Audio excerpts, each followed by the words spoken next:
യെഹെസ്കേൽ പ്രവാചകന്റെ പുസ്തകം അധ്യായം 31.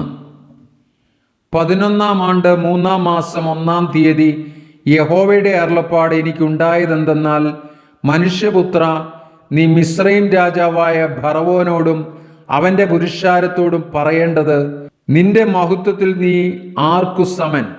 അശൂർ ലബാനോനിൽ ഭംഗിയുള്ള കൊമ്പുകളോടും തണലുള്ള ഇലകളോടും പൊക്കത്തിലുള്ള വളർച്ചയോടും കൂടിയ ഒരു ദേവദാരുവായിരുന്നുവല്ലോ.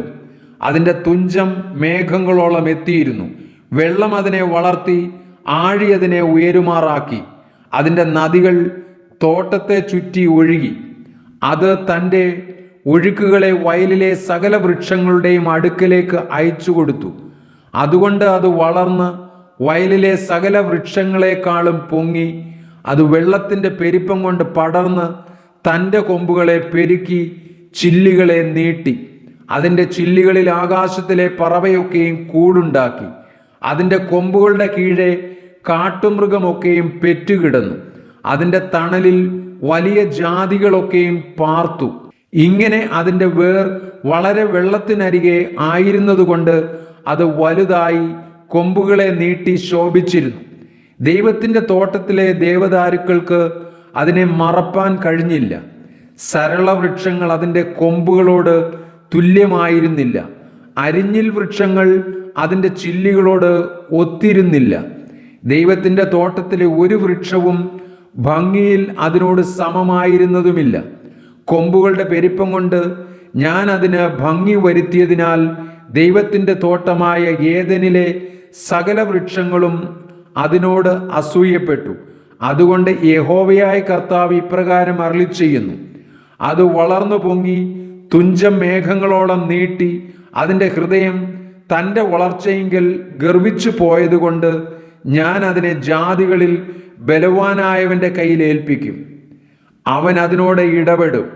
അതിൻ്റെ ദുഷ്ടത നിമിത്തം ഞാൻ അതിനെ തള്ളിക്കളഞ്ഞിരിക്കുന്നു. ജാതികളിൽ ഉഗ്രന്മാരായ അന്യജാതിക്കാർ അതിനെ വെട്ടി തള്ളിയിട്ടു. അതിൻ്റെ കൊമ്പുകൾ മലകളിലും എല്ലാ താഴ്വരകളിലും വീണു. അതിൻ്റെ ശാഖകൾ ദേശത്തിലെ എല്ലാ തോടുകളുടെയും അരികത്ത് ഒടിഞ്ഞു കിടക്കുന്നു. ഭൂമിയിലെ സകല ജാതികളും അതിൻ്റെ തണൽ വിട്ടിറങ്ങി അതിനെ ഉപേക്ഷിച്ചു പോയി. വീണ് കിടക്കുന്ന അതിൻ്റെ തടിമേൽ ആകാശത്തിലെ പറവയൊക്കെയും പാർക്കും. അതിൻ്റെ കൊമ്പുകളുടെ ഇടയിലേക്ക് കാട്ടുമൃഗമൊക്കെയും വരും.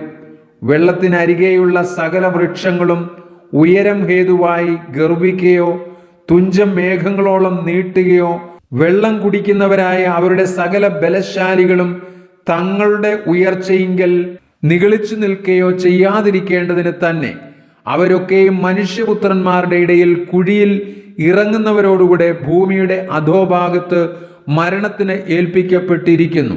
യഹോവയായ കർത്താവ് ഇപ്രകാരം അരുളിച്ചെയ്യുന്നു, അത് പാതാളത്തിൽ ഇറങ്ങിപ്പോയ നാളിൽ ഞാനൊരു വിലാപം കഴിപ്പിച്ച് അതിനുവേണ്ടി ആഴത്തെ മൂടി പെരുവെള്ളം കെട്ടി നിൽപ്പാൻ തക്കവണ്ണം അതിൻ്റെ നദികളെ തടുത്തു. അതുനിമിത്തം ഞാൻ ലബാനോനെ കറുപ്പുടുപ്പിച്ചു. കാട്ടിലെ സകല വൃക്ഷങ്ങളും അതുനിമിത്തം ക്ഷീണിച്ചുപോയി.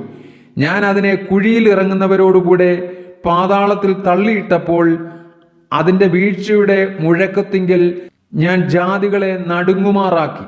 ഏദനിലെ സകല വൃക്ഷങ്ങളും ലബാനോനിലെ ശ്രേഷ്ഠവും ഉത്തമവുമായി വെള്ളം കുടിക്കുന്ന സകല വൃക്ഷങ്ങളും ഭൂമിയുടെ അധോഭാഗത്ത് ആശ്വാസം പ്രാപിച്ചു. അവയും അതിനോടുകൂടെ വാളാൽ നിഹതന്മാരായവരുടെ അടുക്കൽ പാതാളത്തിൽ ഇറങ്ങിപ്പോയി. അതിൻ്റെ തുണയായി അതിൻ്റെ നിഴലിൽ ജാതികളുടെ മധ്യേ പാർത്തവർ തന്നെ. അങ്ങനെ നീ മഹത്വത്തിലും വലിപ്പത്തിലും ഏദനിലെ വൃക്ഷങ്ങളിൽ ഏതിനോട് തുല്യമാകുന്നു. എന്നാൽ നീ ഏദനിലെ വൃക്ഷങ്ങളോടുകൂടെ ഭൂമിയുടെ അധോഭാഗത്ത് ഇറങ്ങിപ്പോകേണ്ടി വരും. വാളാൽ നിഹതന്മാരായവരോടുകൂടെ നീ അഗ്രചർമ്മികളുടെ ഇടയിൽ കിടക്കും. ഇത് ഫറവോനും അവൻ്റെ സകല പുരുഷാരവും തന്നെ എന്ന് യഹോവയായ കർത്താവിൻ്റെ അരുളപ്പാട്.